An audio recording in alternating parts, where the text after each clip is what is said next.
అన్న ఏపీలో 2024 ఎలక్షన్లో ఎవరు సీఎం అవ్వాలని మీరు అనుకుంటున్నారు? జగన్మోహన్ రెడ్డి గారు అండి. ఎందుకని అనుకుంటున్నారు?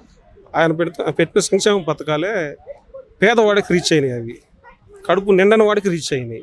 కడుపు నిండిన వాడికి అవి చేదుగా ఉన్నాయి. అవి అందువల్ల కడుపు నిండని వాడికి ఎప్పుడైతే ఆకలి తీరుస్తాడో వాడు ఖచ్చితంగా గుర్తుంచుకొని జగన్ ఓటేస్తాడు. గ్రౌండ్ లెవెల్లో వాళ్ళ పట్టే జగన్ కుంద కూడా ఇప్పుడు ఖచ్చితంగా వాళ్ళు వేస్తారు ఓటు. జగనే సీఎం అవుతాడు అనేది మేము నమ్ముతున్నాం. ఇప్పుడు ఏదంటే అభివృద్ధి లేదు కదా, మీరు అభివృద్ధి అంటే అసలు ఏంది? ఏం లేదు. స్కూల్ నాడు నేడుతో స్కూల్ ఎట్లా ఉన్నాయి ఒకసారి సంక్షేమ పథకాల కింద వస్తాయి కదా అన్న. నాడు నేడు సంక్షేమ పథకం వస్తుందా? గవర్నమెంట్ డెవలప్ చేస్తుంది. నేను నీకు ఏదన్నా ఇస్తే పబ్లిక్ ఇస్తే కదా అది సంక్షేమం అయ్యేది. ఇది సంక్షేమం ఎలా ఇది? డెవలప్మెంట్ కింద రోడ్డు అయితే అది కూడా సంక్షేమం కింద వస్తుందిగా. పబ్లిక్ కోసమే కదా వేసింది. స్కూల్ కూడా పబ్లిక్ కోసమే కదా వేసింది. మన పిల్లల కోసమే కదా వేసింది. అది సంక్షేమం ఎలా అవుతుంది? నా దృష్టిలో కాదనేది నా అభిప్రాయం. అది సంక్షేమం అయితే రోడ్డు కూడా సంక్షేమం అయింది. అభివృద్ధి అని నేను అంటున్నాను. మరి గ్రామ సచివాలయాలు పెట్టారు. అసలు ఏంటండి, ఇంతకుముందు ఎక్కడికి వెళ్ళాలి, మండల ఆఫీస్కి వెళ్ళాలి, ఏ చిన్న దానికైనా సరే. ఇప్పుడు ఆడతా పాడతా షర్టు తీసేసి బనీ మీద పోయి తీసుకొని వస్తున్నారు. ఏ సర్టిఫికేట్ కావాలంటే ఆ సర్టిఫికేట్ ఇంటి పక్కనే. అది డెవలప్ కాదా? ఇంకేం కావాలి డెవలప్? రోడ్లు అనేది కొంచెం ప్రాబ్లం ఉందని దాన్ని ఒప్పుకుంటుంది. దాన్ని అందులో డౌట్ లేదు. అన్ని ప్రాబ్లం ఉంది, మేము కూడా ఫేస్ చేసాము. కానీ దాని ఒక్కనే పూచిగా చూపించి మిగతా అన్ని ఏలెత్తి చూపించితే దానికి అది కరెక్ట్ కాదనేది నా అభిప్రాయం. ఇప్పుడు పరిశ్రమ రావట్లేదు, ఉద్యోగావకాశాలు లేవని అంటారు. దాని గురించి మీరేమంటారు? ఆయన ఏం తీసుకొచ్చాడు? ఆయన కియా మోటార్స్ అవన్నీ తీసుకొచ్చారు కదా. ఇంకా చెప్పు. ఆ రెండే చెప్పేది. ఇప్పుడు కూడా చాలా వచ్చింది. కియా మోటార్స్ కానీ లూలు మాల్ కానీ అవన్నీ లూలు మాల్ వెనక్కి వెళ్ళిపోయింది. ఎన్ని వచ్చినాయి? ఇప్పుడు సాఫ్ట్వేర్ పరిశ్రమలు ఎన్ని వచ్చినాయి వైజాగ్లో కొత్తగా.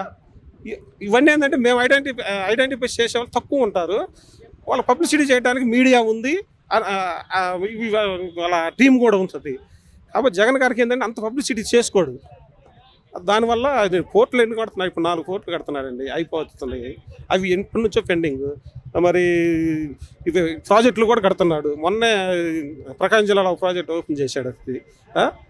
అది చంద్రబాబు ఉన్న 3 సంవత్సరాలు ఉన్నప్పటి నుంచి అది స్టార్టింగ్లోనే ఉంది. ఎవరు కావాలి, ఈయన వచ్చిన తర్వాత కంప్లీట్ చేశాడు. ఇక డెవలప్మెంట్ అంటే ఏం కావాలండి? ఇప్పుడు నేను కడుపు నిన్న అన్నం తింటున్నానంటే ఒక స్టేజ్ ఆపకుండా నేను పటిష్టంగా ఉన్నట్టేదే కదా, ఒకరి మీద ఆశపడకుండా. అది నా వరకు నేను డెవలప్ అయ్యానని నా ఫీలింగ్ అది. ఇప్పుడు సిపిఎస్ రద్దు కానీ, జాబ్ క్యాలెండర్ కానీ, మద్య నిషేధం కానీ, ఇంకా చాలా చెప్పుకుంటూ పోతే ఇంకా చాలా 4-5 ఒక 10 దాకా ఉన్నాయి. సో అవన్నీ ఫెయిల్యూర్ కింద లెక్కే కదా.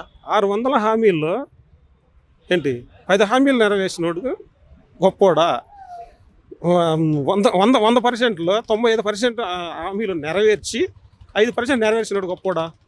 మేము ఇదే చూస్తాం. సో అది నెరవేర్చలేదని దాన్ని ఒప్పుకుంటాం. కానీ దానికి కొన్ని ఉన్నాయి అతనికి. కానీ ఇచ్చిన హామీలు నాకేంది, నేను ఇది ఇస్తున్నాను, మీరు నాకు ఓటేయండి అని వచ్చాడు. అందులో నేను 95% చేశాను, 5% చేయలేకపోయాను. ఆయన ఆ మాట చెప్పకపోయినా మేము అర్థం చేసుకుంటాం. కానీ 100 హామీలు ఇచ్చి 95 చేయకుండా 5 చూపిస్తే దాన్ని ఎలా మేము యాక్సెప్ట్ చేస్తాం? కాబట్టి జగన్మోహన్ రెడ్డి గారికి నేను ఎక్కువ సపోర్ట్. ఓవరాల్గా 175కి ఎన్ని సీట్లు వస్తాయని అనుకుంటున్నారు? నేనైతే ఖచ్చితంగా చెప్పగలనండి, 100 నుంచి 120 సీట్లు పక్కా వస్తాయి. ఇంక ఎక్కువ తక్కువ అనేది నా ఎస్టిమేషన్ లేదు. నాకు ఆంధ్రావాడిని కాబట్టి చెబుతున్నాను. నేను ఖచ్చితంగా 100 నుంచి 120 లోపు వస్తాయి. ఒకవేళ తగ్గినా సరే జగన్ సీఎం అవుతాడు, ఇందులో నో డౌట్.